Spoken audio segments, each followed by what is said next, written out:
Good afternoon, everyone. Welcome to Forage Focus 2023. My name is Birgit Martin, and I'm the chair of the Ontario Forage Council. I'm pleased to see you all here today for our first of 3 noontime forage webinars.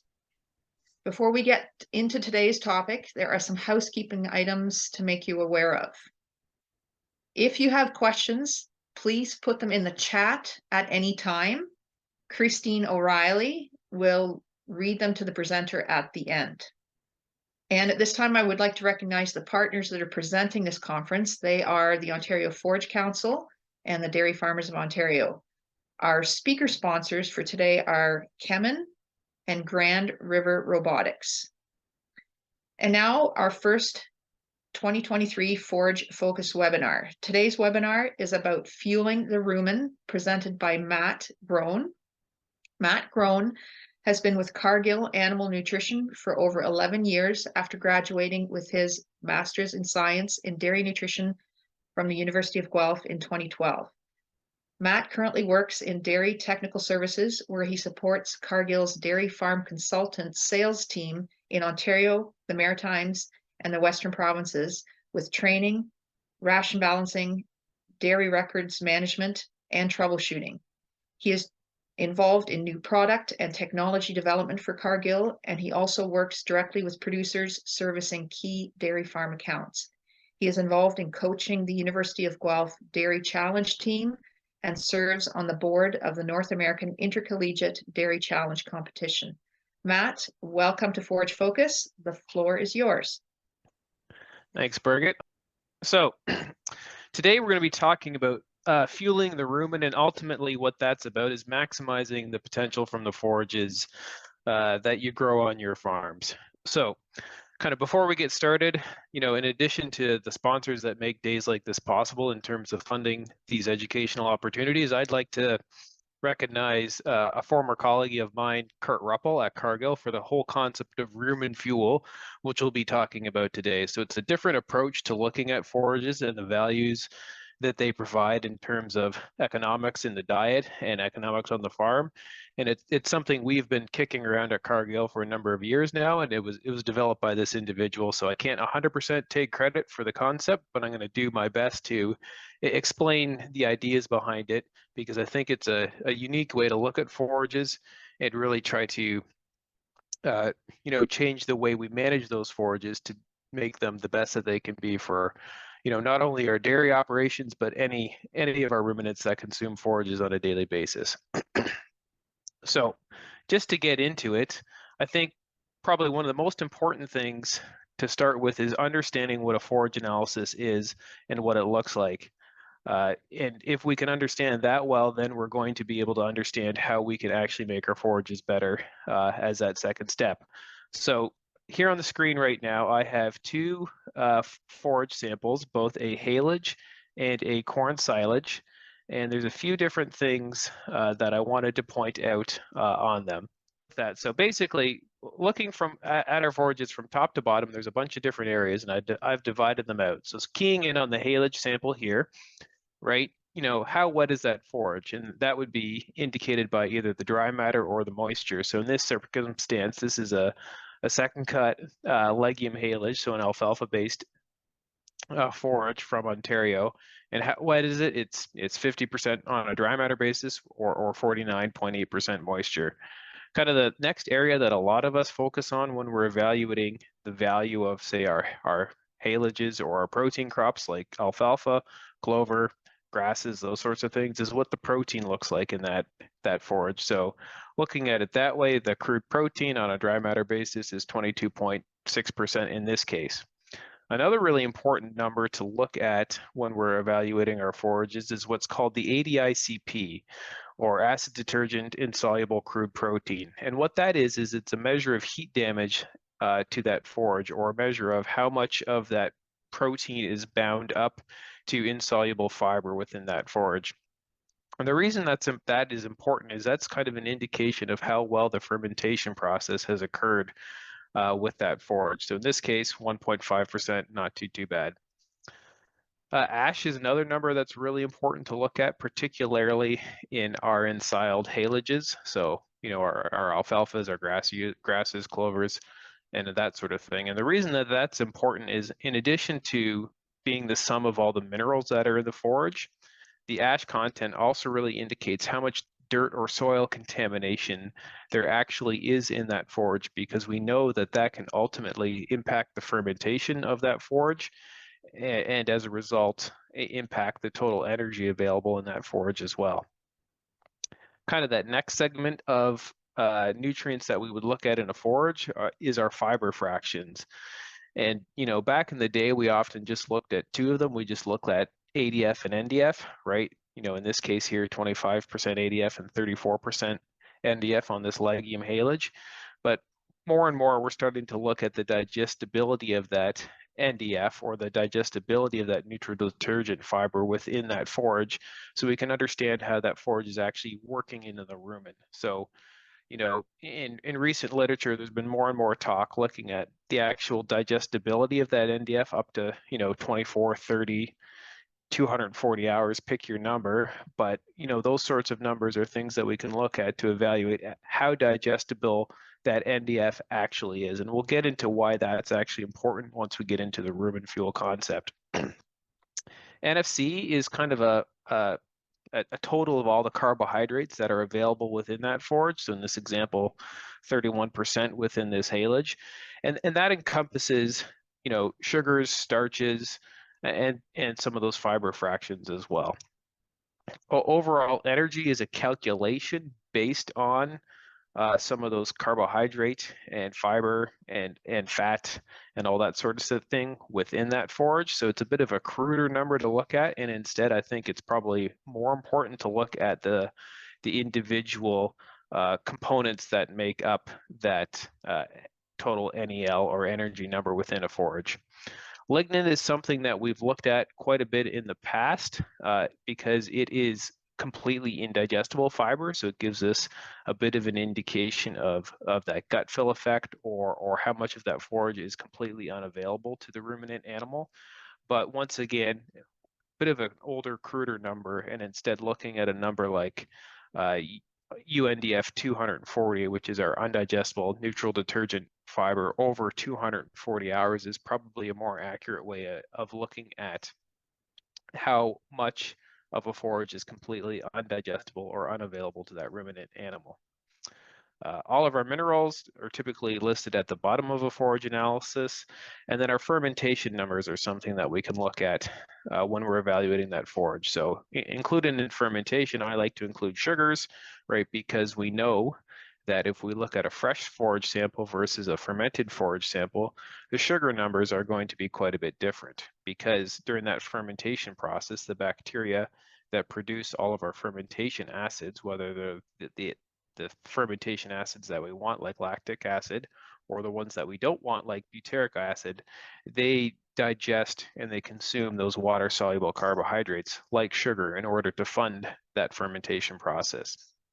So that's kind of looking at it from a haylage sample perspective. I have a corn silage sample over here on the right side of the screen, and really the only differences that I wanted to highlight, besides individual nutrient levels within a corn silage sample versus a haylage sample, is that there is some other numbers that we can look at, right? We can start to look at some of those fatty acid profiles within that corn silage, which can be particularly important in dairy rations when we're evaluating things like butterfat production, because we know that certain fatty acids, for example, C18-2 linoleic, may negatively impact butterfat production if dietary levels get too high. So in high corn silage diets, that's certainly a number to key in on when we're troubleshooting butterfat. But realistically, in addition to some of those similar fiber numbers, some of those similar carb numbers, minerals, protein, ash or dirt contamination, one thing that's really important to look at in our corn silage samples is that starch number, right? And that's basically the reason that we grow corn silage. Without starch in a corn silage is basically just a low protein grass. So the reason we grow corn silage from a rumen fuel perspective is that starch number. So in this example here, 37% starch within this corn silage. So moving on Just waiting for the slide to change. There we go. Moving on, when we're evaluating that forage quality, grouping all those different areas together, what we're really trying to look at is quantify and understand whether the haylage or the corn silage, and in this example on this slide here, a haylage, how does that stack up to other samples within our current area or within the region that we're working in. So in this example here, right, what's really important to know when you're evaluating forage quality on your operation is how does my dry matter compare? Is it in a good range? Is it average? Is it not, right? So in this example, this haylage, right around 47% dry matter or 53% moisture, well within the range for normal fermentation, depending on the storage structure. And in this case, that being a bunker silo. This haylage sample here, slightly above average when it comes to protein, which may or may not be advantageous depending on the needs of the cows or the requirements within the diet. 80 ICP, which is once again a measure of bound or heat damage protein, quite a bit lower than the average, which simply just means that fermentation happened efficiently, quickly, and didn't result in a whole lot of bound protein. Fiber or NDF in this forage sample is a little bit lower than the average, and we'll get into later why that may or may not be a good thing. However, the digestibility of that fiber, so this NDFD, so NDF digestibility as a percentage of the NDF at 43% is higher than the average of 37.6%. And that just simply means that even though the total fiber or NDF in this sample is below the average, the actual digestibility of that fiber is above the average. So just means that it's a very digestible haylage from that perspective. Total carbohydrates, that NFC number, once again, above the average, and that includes, starch, sugar, all those sorts of things that could contribute to that total NFC number within this haylage sample. So moving on from forage quality to silage quality, just as an example, with this haylage, it's kind of bang on the average for ash, kind of below that 10% threshold that we would typically look for. From a fermentation perspective, lactic acid fairly similar to the average, acetic acid as well. And that lactic to acetic acid, typically we like to see somewhere in or around that 3-to-1 ratio between the two, because that indicates that fermentation occurred fairly quickly without burning up too much of those water-soluble carbohydrates or sugars, which is fairly similar to the average. So we can look at our forage analyses and very quickly start to understand some of the different nutrients that are within that forage, and we can start to understand how they compare to some of the other forages in the region. But when we're evaluating why we're feeding forages or how we're feeding forages or the quality of forages that we're feeding in our diet, I think it's good to take a step back and just pose the question, why do we actually feed forages to dairy cattle or to ruminants in general? And if I were to poll the audience, in many different areas, these are some of the reasons that we would often get.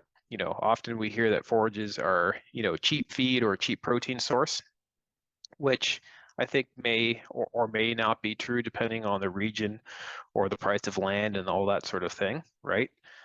Forages are usually good for crop rotation. I think, our agronomist friends can speak to the value of alfalfa in a crop rotation for breaking up the soil, compaction, nitrogen fixation, all those sorts of good things. Forages are very environmentally friendly from, once again, that nitrogen fixation standpoint and from the effects or the positive effects that it certainly has on the soil environment. Probably what's most important is that ruminants, because they're a ruminant, have a need for physically effective fiber, right? We can't feed them a 100% grain ration for long periods of time and expect them to have good rumen health and expect them to live long and productive lives. So in order to make that rumen work, they have a need for physically effective fiber, and ultimately they have a need for digestible fiber, because the more digestible that physically effective fiber is, the more nutrients, the more energy that we're able to get out of that particular forage, which is ultimately going to drive production and profitability. So, getting into the concept of rumen fuel, kind of the overarching theme of this presentation is rumen fuel. So, ruminants are the ultimate upcyclers. So they turn fiber and carbohydrates that, we often can't use as humans or monogastrics into proteins that we can. So they're able to take all those indigestible, plants and feed sources out there and turn them into really digestible proteins that we can use, whether that's milk, whether that's meat. So when we're referring to rumen fuel, what we're trying to do is trying to think about feeding the cow, and ultimately we're feeding the rumen microbial population. So rumen fuel is the gasoline in the cow's engine, which we're going to call the rumen, and it drives total energy in the diet. It drives microbial protein production. It drives fiber digestion, and most importantly, it drives that profitability on our dairy operations. Because if we can efficiently make milk from forage, that's going to reduce the need for other purchase feeds. It's going to reduce the need for grain within that diet. And ultimately, we're going to have a healthy, productive animal that's going to live a long time. So when we talk about rumen fuel, there's a few different areas or a few different nutrients within our forages that really drive that rumen fuel equation that we'll get into later. So the first rumen fuel that I'm going to talk about is starch, right? So in our world here in Ontario, that whether that's corn silage, starch is what we're talking about. So thinking about how starch works within that rumen and why it's important from a rumen fuel perspective, or why it's important from a production and energy perspective from the cow, we have to get back to what that starch actually does within the cow, within the rumen, within the digestive tract of that animal. So from a 10,000 foot view, kind of a big picture, when we're thinking about rumen fuel, we have all of our rumen fuels down here in the bottom corner, right? So rumen fuels for rumen microbes. And if we're talking about starch, what we're really talking about is the portion of that starch that's actually digestible by the microbes in the rumen. So we're going to call that our rumen digestible starch. And the reason that that's important to think about is that things like, how long a forage has been ensiled, things like kernel processing in corn silage, things like how fine we grind our grains really impact how digestible or available the starch within that forage is. So for example, if we have fresh corn silage that's unprocessed and we've got whole kernels, we know that the starch availability of that corn silage is going to be quite low because those kernels are going to bypass the rumen, they're going to bypass the digestive tract and ultimately end up in the manure and in the manure pit.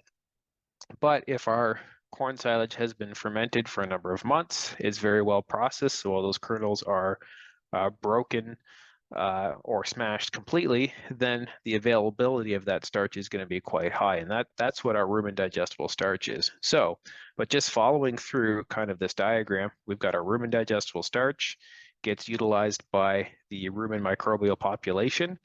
And that ultimately, if we think about our high school chemistry classes through the whole Krebs cycle, gets converted into propionate. Propionate is used by the liver and ultimately gets converted into lactose. And lactose drives milk production. And the reason lactose drives milk production is because within milk, some of our components can vary quite a lot throughout the year, from farm to farm, from diet to diet, but lactose is fairly constant in terms of concentration within the milk. So if we have more rumen digestible starch, we get more propionate, we get more lactose, and because lactose is a constant concentration within milk, we get more milk. So more starch equals more milk from a volume standpoint. Our second rumen fuel is digestible fiber. So where does digestible fiber come from? It comes from our forages that we're feeding in our dairy rations primarily. So that can come from things like our corn silage, which also contributes to that rumen digestible starch pool. But it can also come from, our grasses, our haylage, our alfalfas, our clovers, our sorghums, our triticales, our winter cereals, whatever we're feeding, they all contribute some amount of digestible fiber. Okay, so we're going to call that DNDF. So digestible NDF or digestible fiber. So if we're thinking about digestible fiber or digestible NDF from our rumen microbial population, what happens is the cow consumes that forage, consumes that digestible NDF, the rumen microbes use that, and ultimately the rumen microbes, when they're breaking down that digestible fiber, produce acetate. Okay, so they produce acetate, and acetate is used to produce milk fat. The rumen microbial population also consumes that digestible fiber, and ultimately when they die off, they turn into microbial protein, which is digested in the hindgut of the cow, and ultimately that's a source of amino acids or protein for that cow. So in turn, through that pathway, they drive milk protein production, right? So if we think about it that way, just very, very simply from a 10,000 foot view, our starch drives our lactose, which drives our milk volume. Our fiber drives rumen microbial production of acetate, which drives our milk fat. And when they die off, that provides the amino acids for that cow, which drives our milk protein production. So starch is volume, fiber is our components. Moving on, that third rumen, before we move on, thinking about digestible fiber, the actual digestibility of that fiber is really important as well.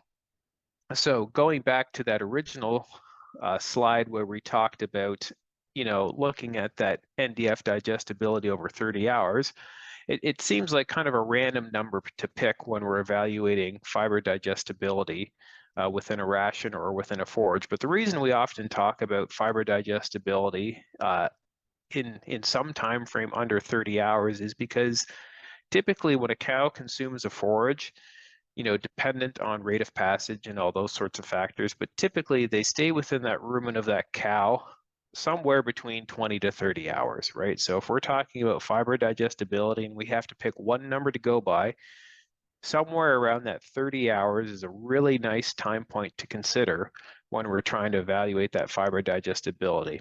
Oftentimes our forage analyses will report something like UNDF 240, which is the completely undigestible portion of the NDF, if the forage were to stay in the rumen all the way to 240 hours. But we know that realistically and practically, on farm, that isn't the case. Typically, our forages have exited the rumen post 30 hours. So what we really care about is what portion of that NDF is actually digested, by 40 hours or by 30 hours within that rumen.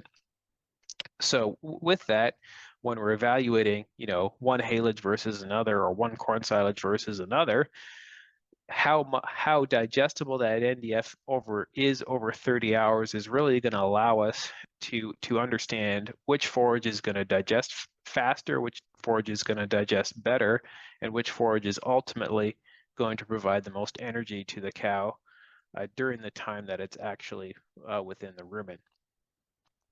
So our third rumen fuel is sugar. So when we think about sugar, that comes from a variety of our forages as well. So anything we can do to retain sugar within the rumen or within that forage, which we'll get into a little bit later, is ultimately going to drive our component production as well, because much like digestible NDF or digestible fiber, sugar and all those other rumen residual NFCs or water-soluble carbohydrates, the more of them that's retained in our forage, whether it's a fermented alfalfa haylage or whether it's a corn silage, they ultimately are a very fast available energy source for that rumen microbial population as well, and ultimately, they drive acetate production, and as those bugs die off and get converted to amino acids, they drive milk protein production as well. So just from a 10,000 foot view, once again, reiterating, starch is milk volume, fiber, sugars, that's our milk component. So if we're going to maximize our productive output of our dairy cattle, what we want to do is, while keeping our diets healthy, while keeping our cows healthy, we want to maximize the amount of rumen digestible starch that they're able to consume, all while maximizing the amount of digestible fiber and sugar that they're consuming and is entering the rumen as well. So what does that actually mean from a ration perspective or from a total diet perspective.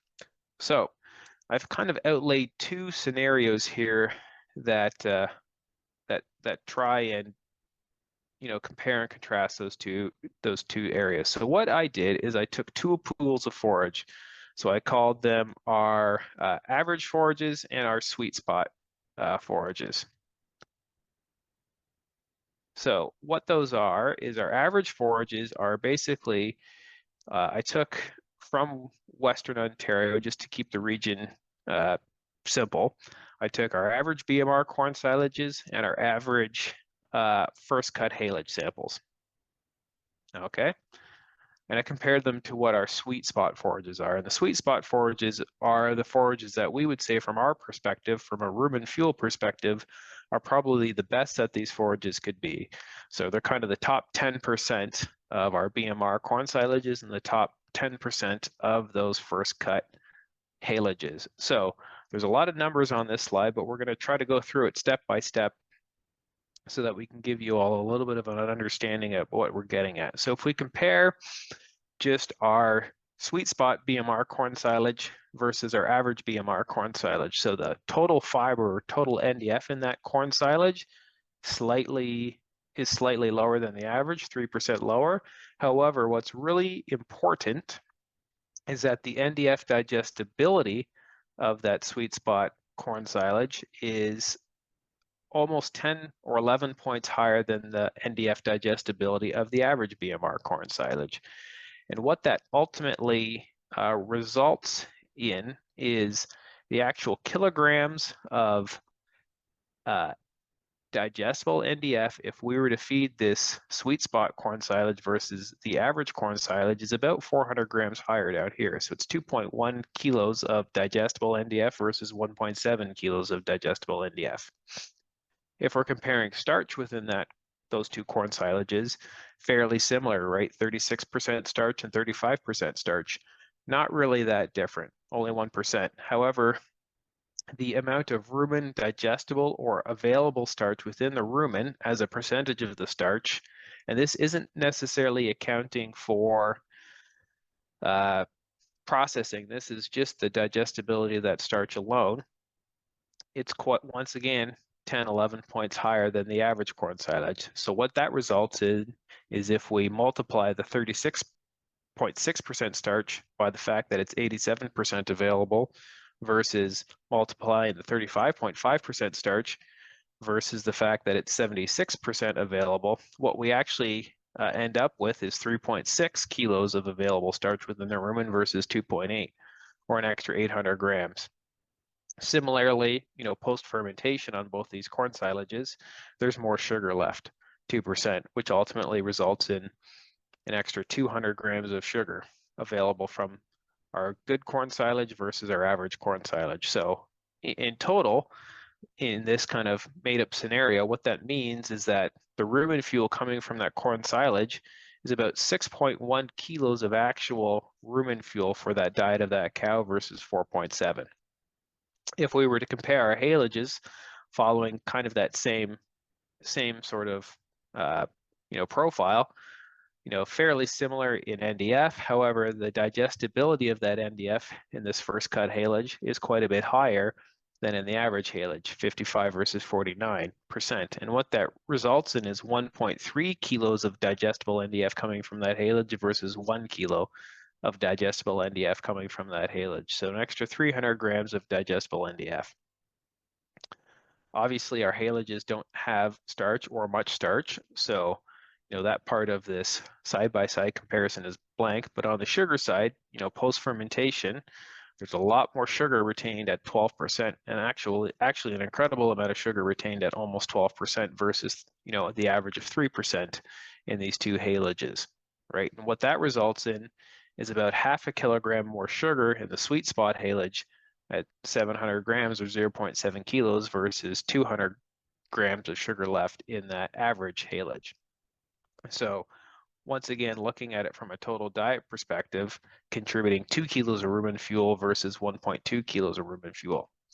So if we add these up, right, in our best forages, our sweet spot forages, they're contributing 8.1 kilograms of rumen fuel in this scenario versus contributing 5.9 kilograms of rumen fuel in our average forage scenario.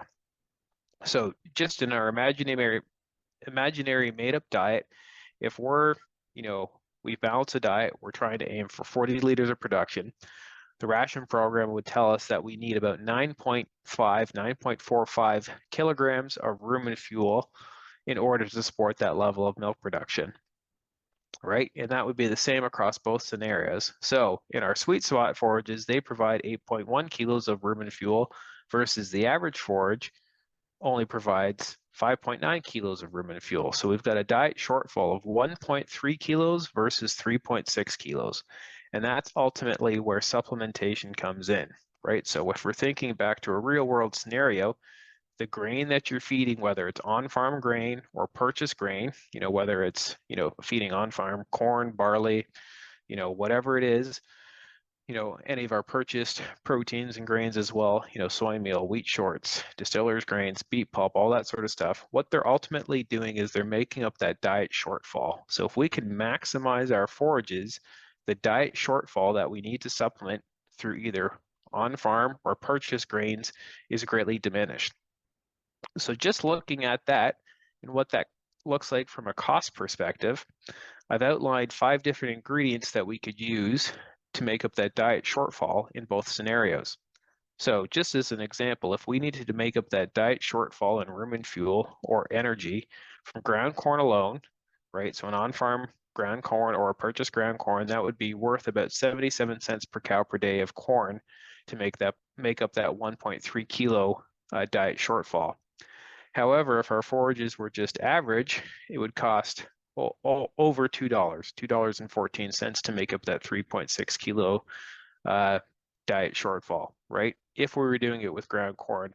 And the prices only increase depending on the ingredient that we would choose in order to make up that diet shortfall, right? So if we went all the way down to the bottom and we said, you know what, we're going to make up that diet shortfall with wet brewer's grain, it would take $1.46 per cow per day to make up the diet shortfall in terms of rumen fuel, so in terms of the digestible NDF, starch, sugar, or some combination of those in order to make up that diet shortfall with the sweet spot forages. And if it was on the average forages, it'd be almost $4 per cow per day worth of purchase feed cost. In addition to that, there's a milk loss associated with the average forages versus the sweet spot forages.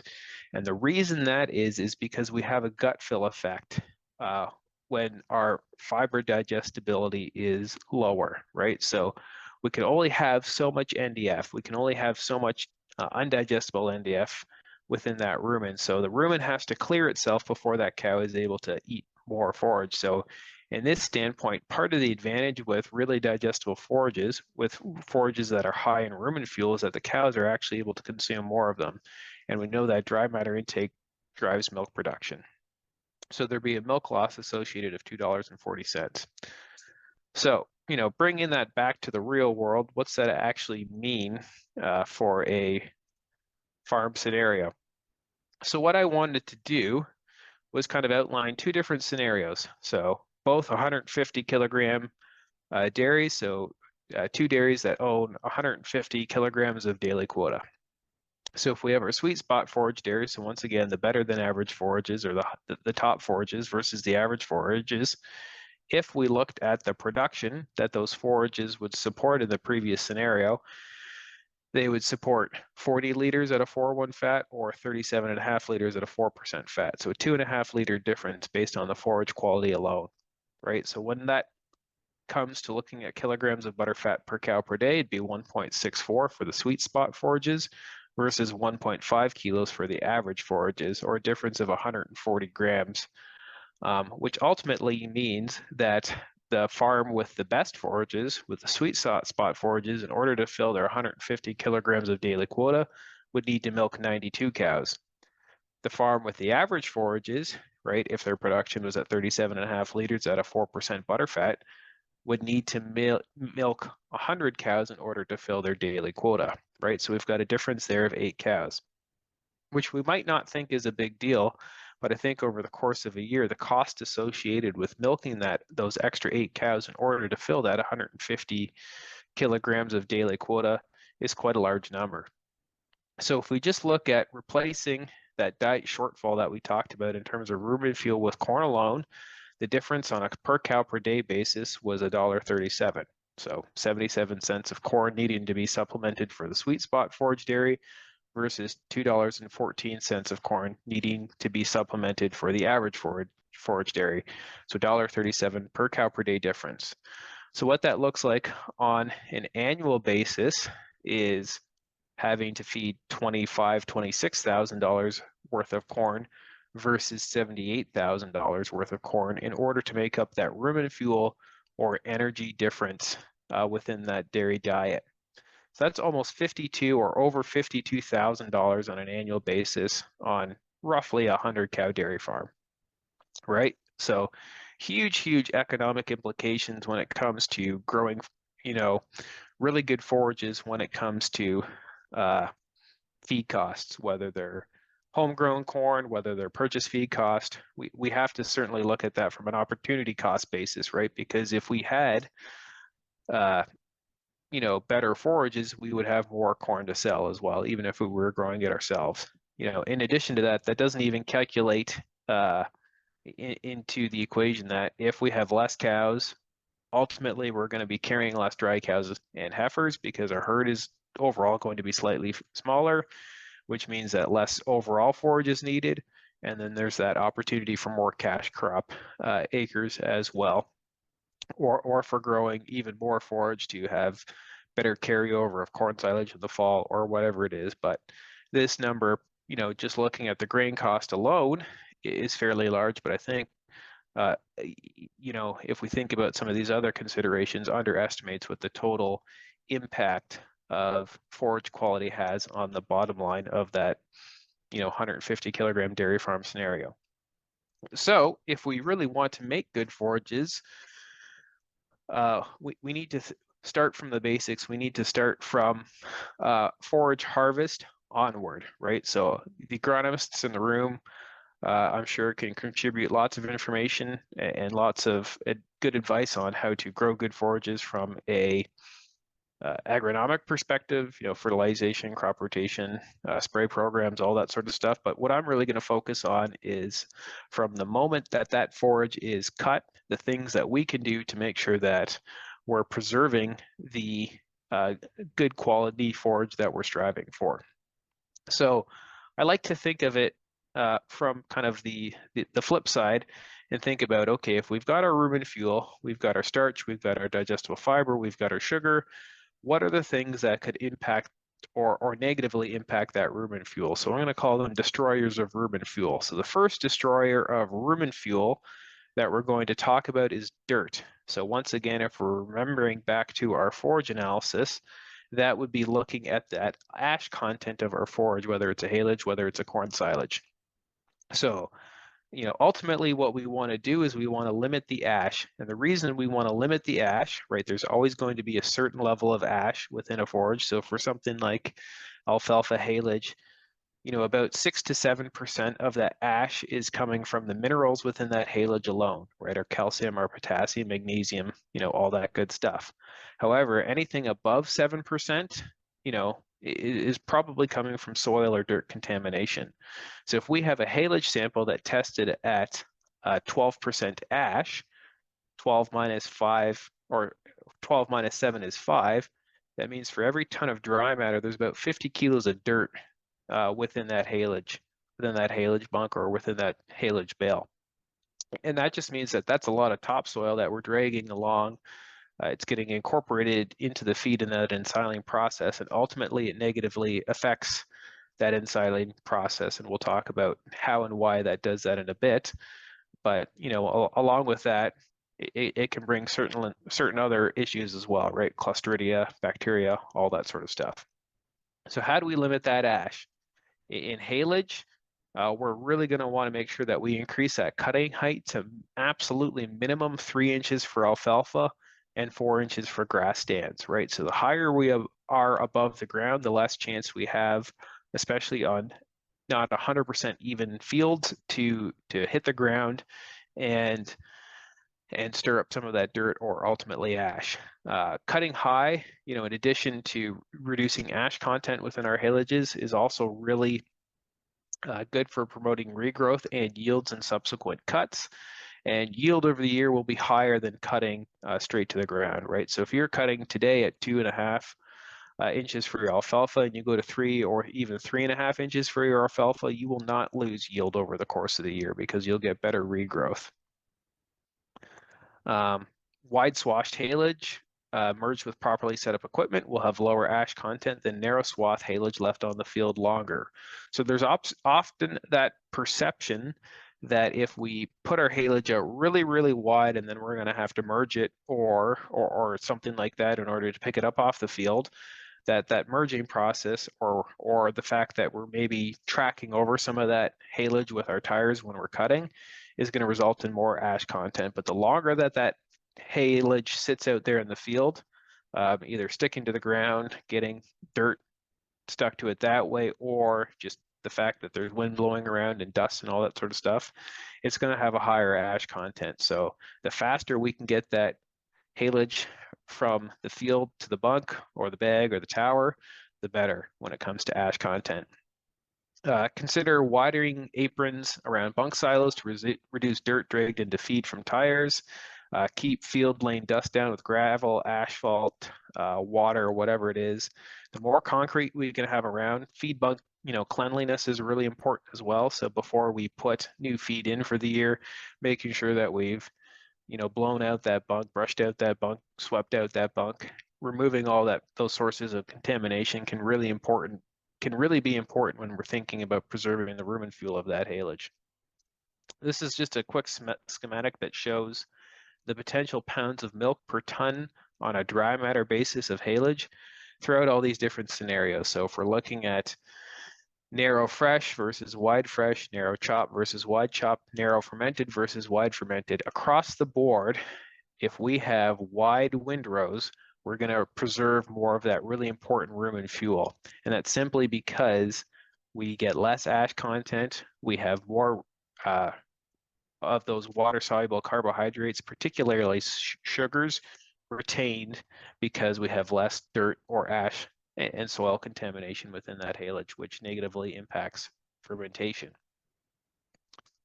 So our second destroyer of rumen fuel is oxygen, right? So we know that in the ensiling process, what we're ultimately trying to do is limit oxygen, right? Because we want that ensiling process, we want that fermentation process to occur really, really quickly. Oxygen to be eliminated from that feedstuff, which ultimately keeps it stable until that feed out period. All right, so we often get questions on, inoculants. Are they worth it? Are they good to use? Is there certain crops that we should use them on or shouldn't use them on? And, the simple answer across the board to me is inoculants, we should be using them, right? We know that from a scientific perspective, there's lots of research out there that inoculants do a really good job of promoting the right type of bacteria, right? Especially at the front end of fermentation that work to produce high levels of lactic acid or acetic acid and ultimately bring the pH of that silage down very, very quickly. And the quicker we can get that pH down, the less water-soluble carbohydrates or sugars are burned up in that process, because ultimately the bacteria that produce our fermentation acids consume sugar to do so. So the quicker we can get our pH dropped, that just means less of those sugars are used up by that bacteria, and in the end, we have more sugar or rumen fuel left for that cow to ultimately use for production. When it comes to prioritizing inoculant usage, once again, the ideal scenario would be to use them on all forages. However, haylages tend to need that help along with fermentation, probably more so than corn silage. And for sure, frosted corn silage or corn silage done later in the year really benefits from the choice of a good inoculant. And that's simply because, as the weather that gets colder, as frost comes, there's less native bacteria out there in the environment to kickstart that fermentation. So it's going to need a bit of a boost via inoculant usage.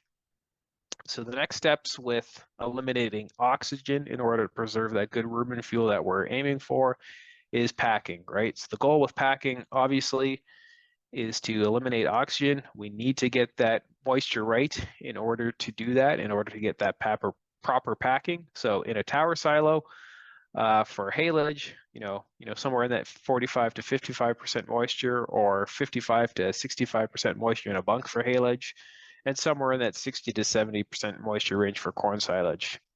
The next step, pretty simple, get a great big tractor with a blade and a loader, put a crap ton of weight on it. So we're looking at 400 kilograms for every metric ton per hour, right? So we need a lot of weight on that bunk, particularly depending on how fast the feed is coming in. So this tends to be, something that we really need to keep an eye on during corn silage time here in Ontario. We want to pack in a progressive wedge, and I'll explain what that is in a minute, with layers no more than 6 inches thick. And the reason that we want to keep those layers quite thin is that as we get deeper into that silage pack, the density decreases from packing, right? So if we go more than 6 inches, that weight gets distributed out farther and farther over all the silage that's being packed underneath. So we're not able to necessarily do a great job packing if we're going in really, really thick layers. Density goals, which we can measure fairly easily, a bare minimum 15 pounds per cubic foot on a dry matter basis for both haylage and corn silage. And there's many producers out there well in excess of 18 to 20 if they do a really good job on the packing side of things. So what's that 400 ton or 400 kilograms per every metric ton per hour actually mean? What that actually means, in a scenario not unlike this one, if we had a fairly new, harvester, in this case, in New Holland, delivering 145, 150 metric tons per hour from the field, that means we would need almost 58,000 kilograms of packing weight. So just one tractor alone, right? So I'd say John Deere 9420, it weighs about 25,000 kilograms with blade and weights and all that sort of stuff. So you need almost 2.5 of these guys in order to keep up with a harvester of this scale, right? So that's probably one of the number one problems I see on some of our dairies, not only in Ontario, but across Canada, is that we've got these big harvesters that are able to chop a lot of feed very quickly, and we don't necessarily have the packing capacity to keep up with them, right? So sometimes it's a matter of slowing down, sometimes it's a matter of putting more tractors on that bunk or that pile, and that's just what we need to do in order to make sure that we're packing properly to eliminate that oxygen in the proper manner to preserve that rumen fuel. So, we always want to be filling those bunks as a progressive wedge, right? So, something like this, we don't want to do height before length or length before height.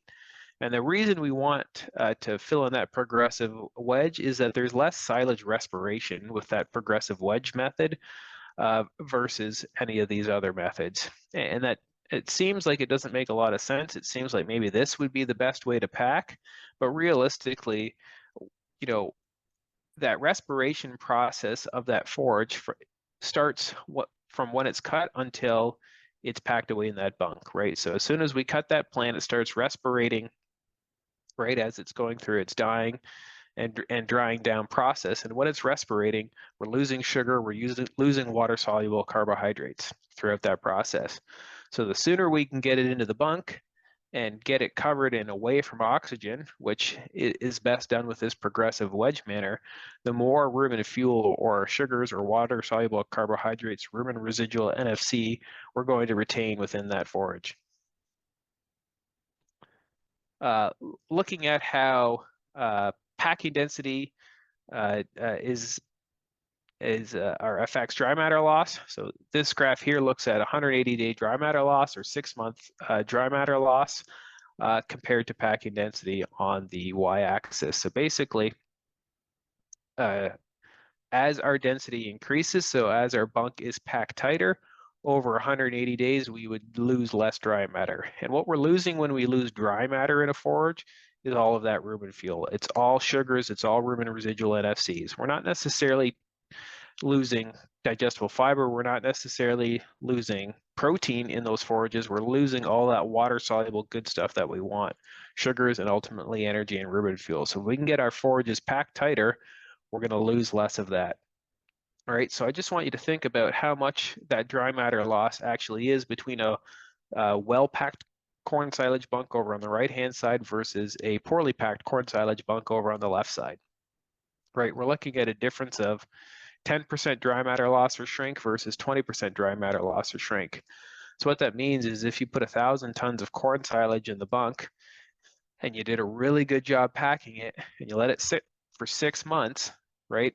At the end of 6 months, if you packed it really well, you'd have 900 tons left.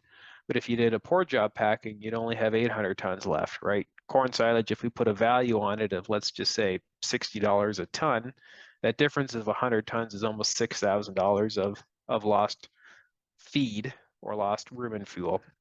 In addition to the fact that the forage quality, right, from a nutrient basis on the poorly packed corn silage versus the well-packed corn silage would be a lot poorer.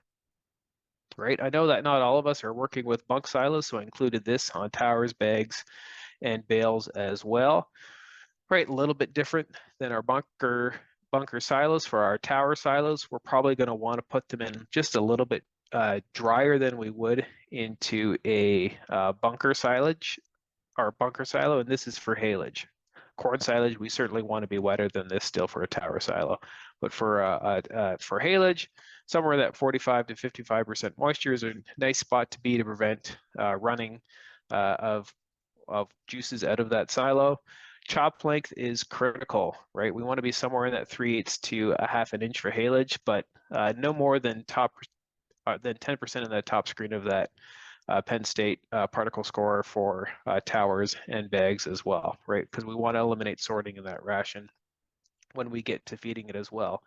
If we're thinking about, minimizing oxygen, right, or kind of that packing from a bale or a baleage perspective, increasing that target force as much as we can, making adequate windrows so that we're able to keep that baler nice and full when we're baling, and slowing down can be really helpful when we're trying to make tighter bales that eliminate oxygen and ultimately ensile better. Minimum 8 millimeters of plastic, don't necessarily skimp on that plastic.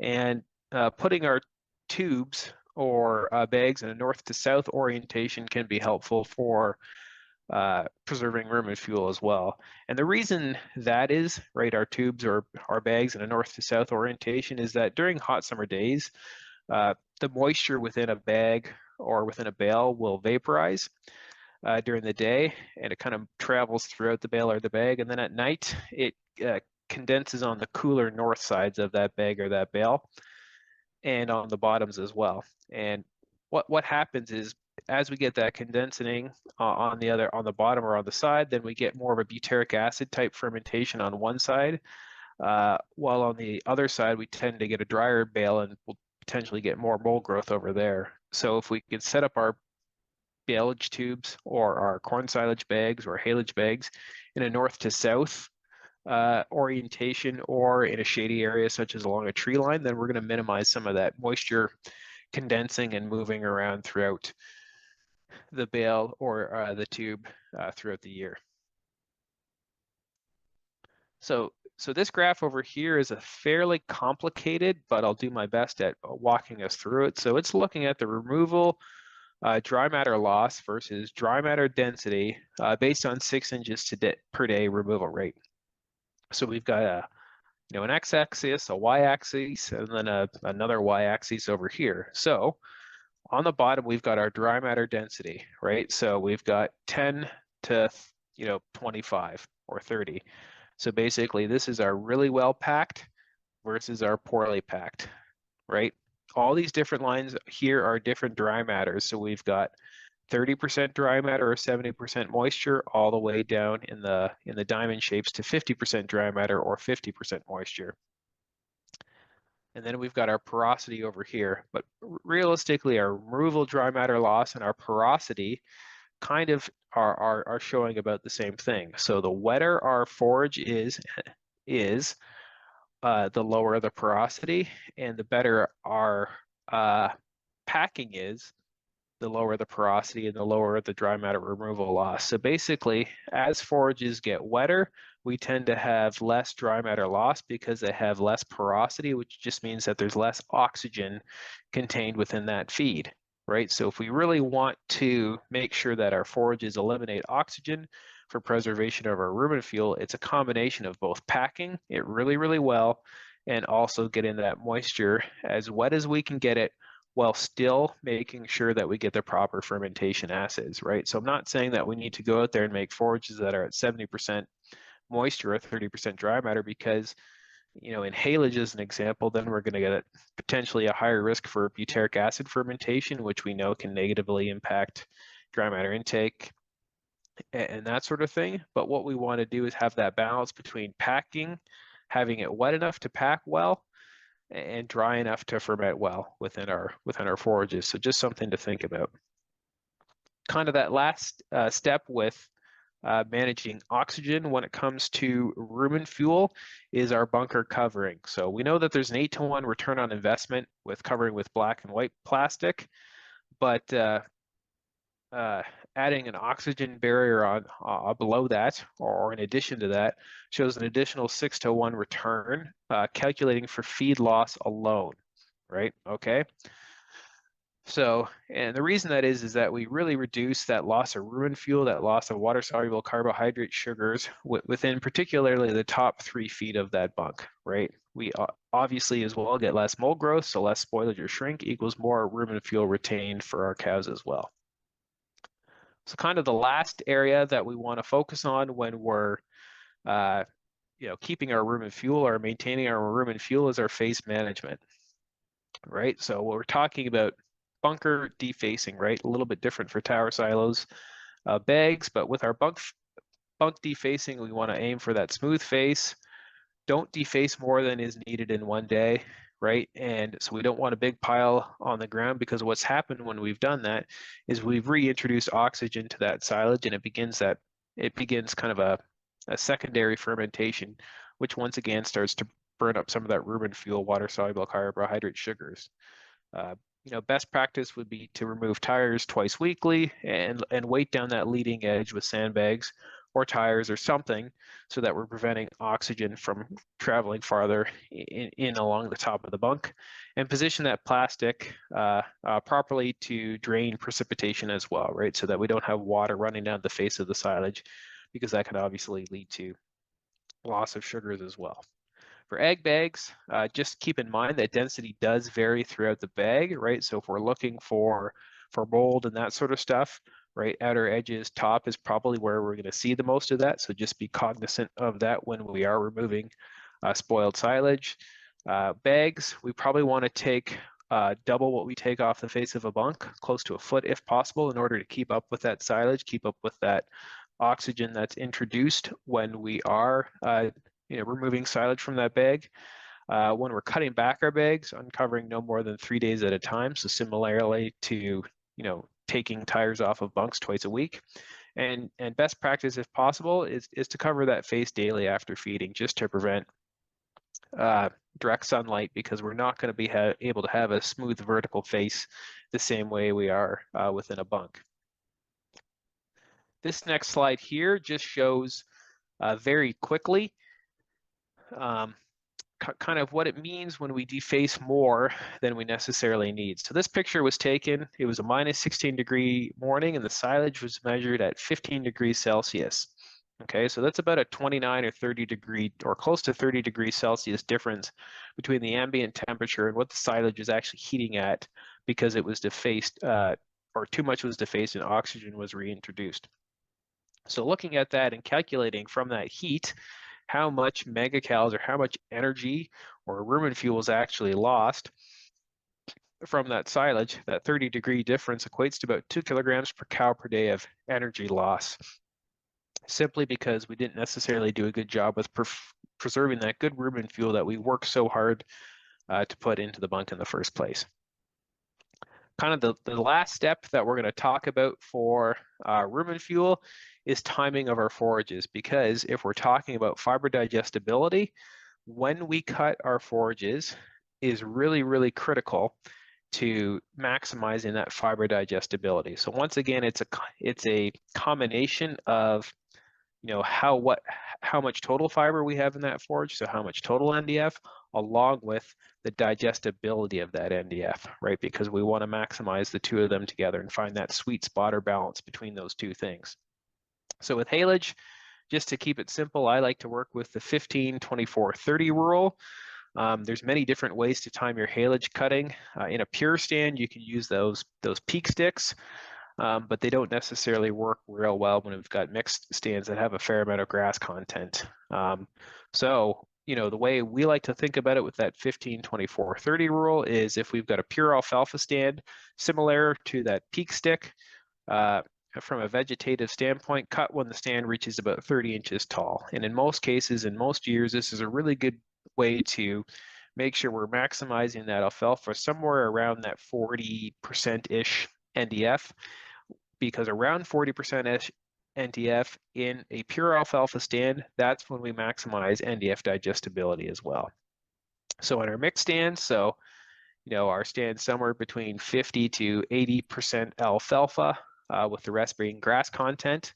So, you know, 20 to 50% grass. We're going to cut when the alfalfa in a field nearby or when the alfalfa in that field is around 24 inches tall.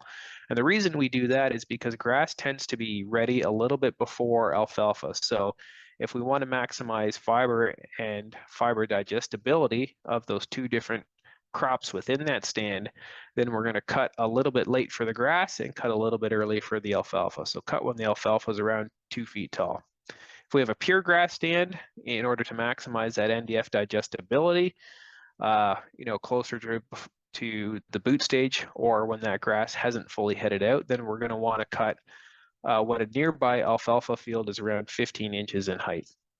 So we like to use that rule for first cut haylage timing. For subsequent cut, second, third, fourth, or even fifth cut haylage, typically on a non-drought year, and I'll stress on a non-drought year, we can cut by the calendar. So somewhere in that 28 to 35 days after previous cuts, with my preference being closer to 35 days to get closer to that, you know, somewhere in that 35 to 40% NDF with good fiber digestibility.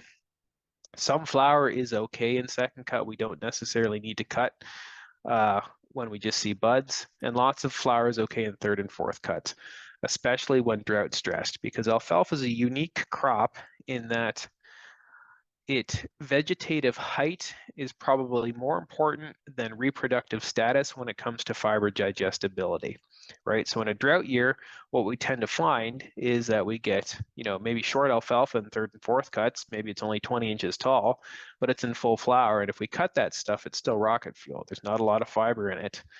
So it's okay to go longer and look more at that vegetative height in drought years. Milk production and haylage protein content have a very poor link, but keeping in mind rumen fuel, so that digestible fiber content and ultimately dry matter intakes and milk production have an enormous link. So just to summarize, for quality at harvest and quality at feed out for our alfalfas, for our grasses, for our haylages, we want to limit the ash. So cut height, keep that in mind. We want to cut in wide swaths and merge when the swath dry matter reaches that 35 to 40%. And once merged, it's important to keep in mind that drying essentially stops, right? So we want to get that drying done, you know, as wide a swath as possible, merge it together, and then pick it up. And that's how we can do haylage in a day. We want to chop somewhere at 3/8 to 1/2 inch and check the length of the shaker box.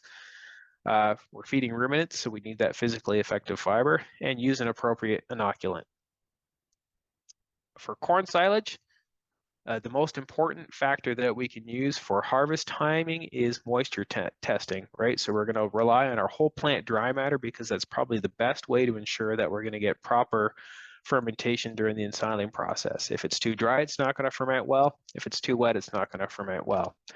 So bunkers, piles, bags, we want somewhere in that 30 to 35% dry matter, or 65 to 69, 70% moisture.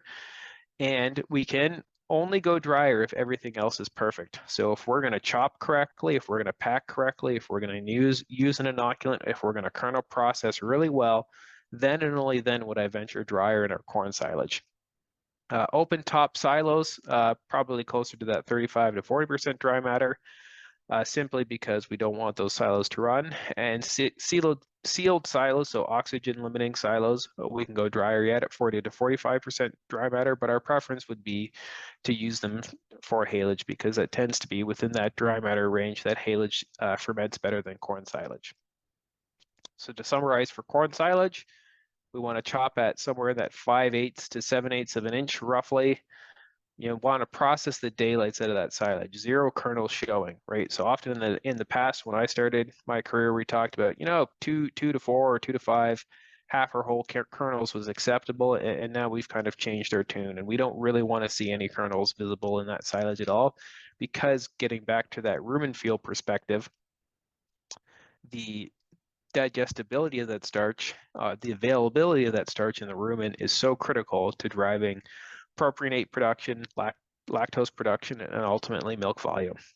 Once again, we want to chop that chop length of the shaker box, and no kernels or kernel pieces in the top 2 screens, right? Which is another way of evaluating our kernel processing with our corn silage.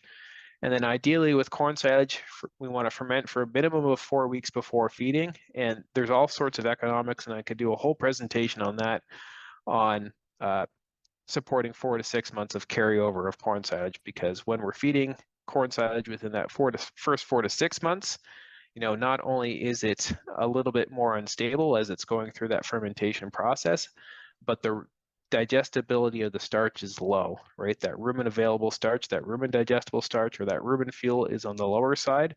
So the more carryover we can have, the better when it comes to production and ultimately profitability.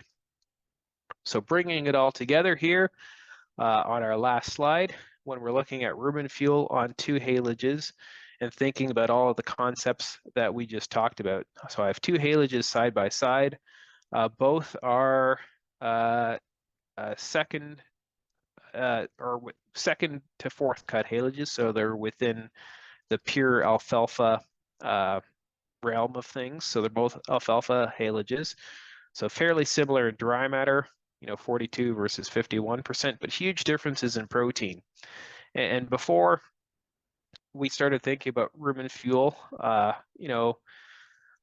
myself would have thought that this was the better haylage at 28.7% crude protein, right? Very high in protein, but post thinking about rumen fuel or learning about rumen fuel, I'm convinced that this is a better haylage to feed at 20% or 19.5% protein. So going down through some of the nutrients, and the reason it's better is we have less ADICP, so less heat bound or heat damaged protein at 1.4 versus 1.9.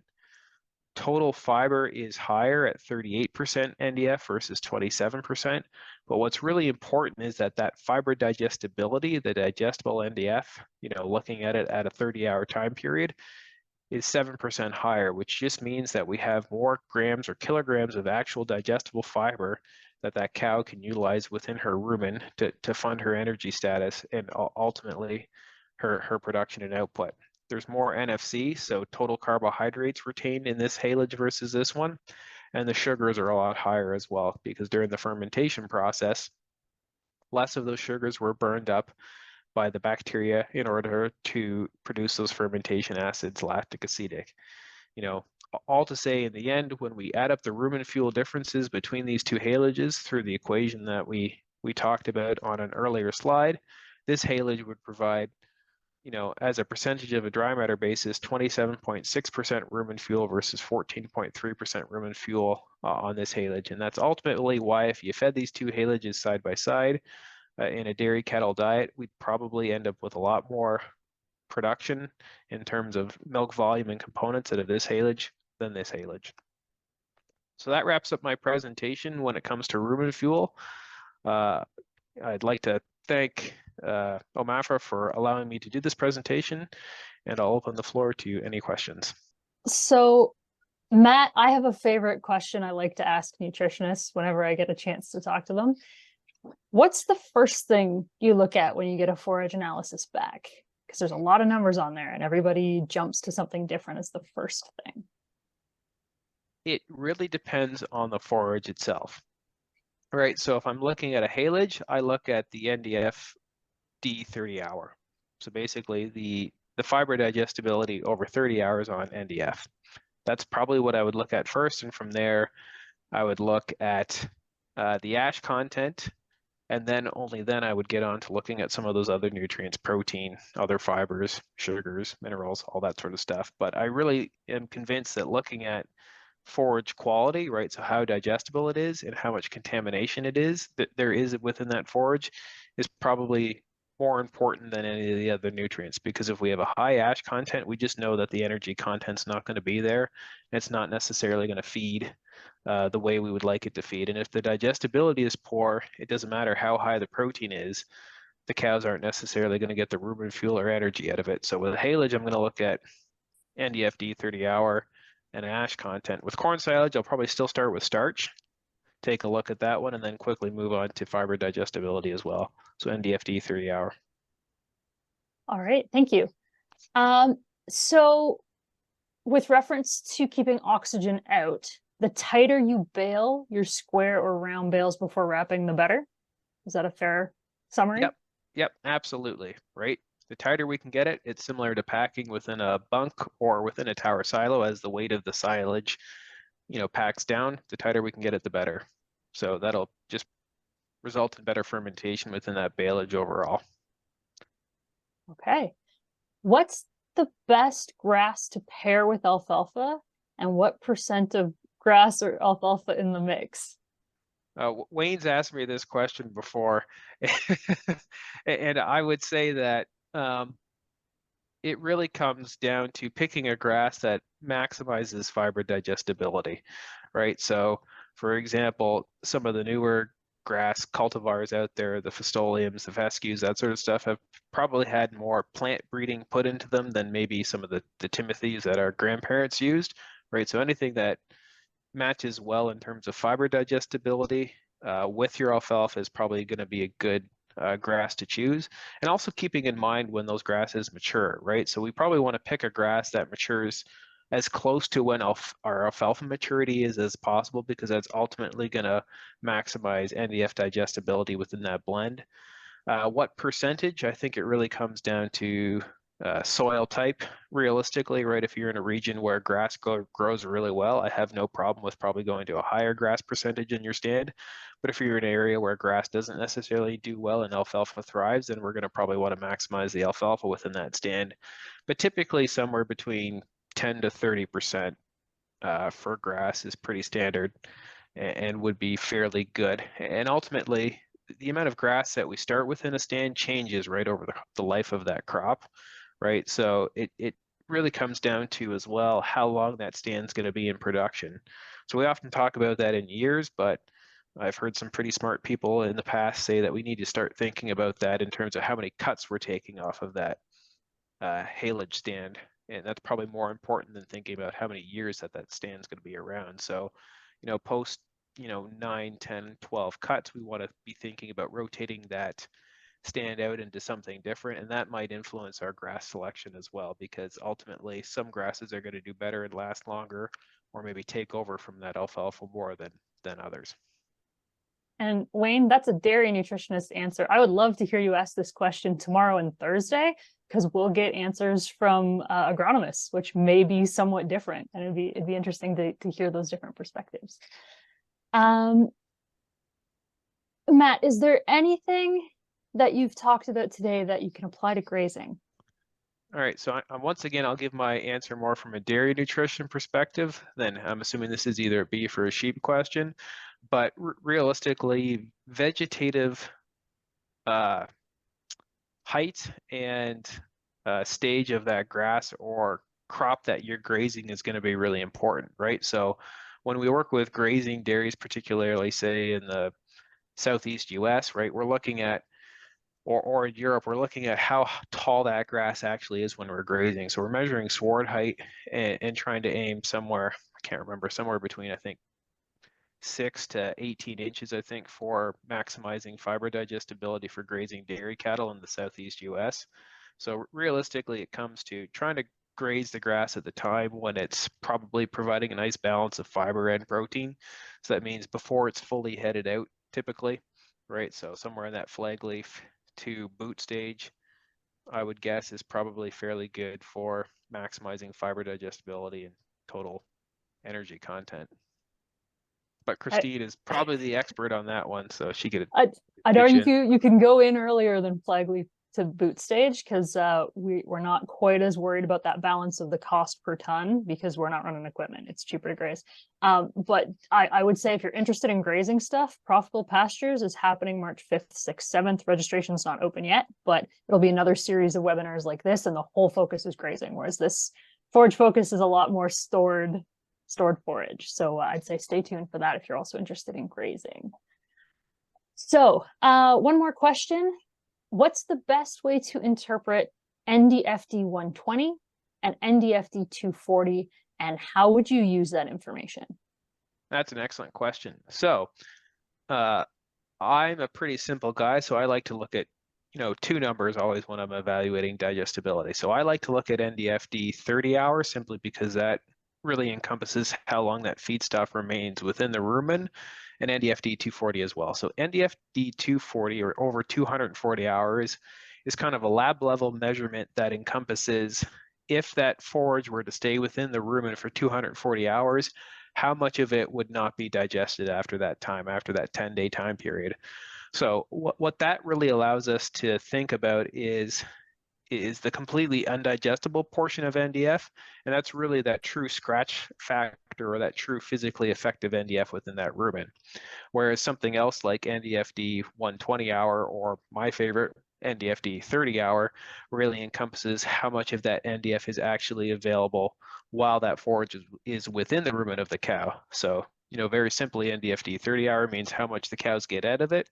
NDFD 240 hour means how much the cows don't get out of it, but we need a certain level of that NDFD 240 within the diet because that provides that rumen mat, which allows for rumen function, buffering, all that sort of stuff. So realistically, like if it's a scenario, and let's just use a dairy scenario as an example, if we're troubleshooting butterfat as an example, or rate of passage, right? So we've got low butterfat or we've got thin manure.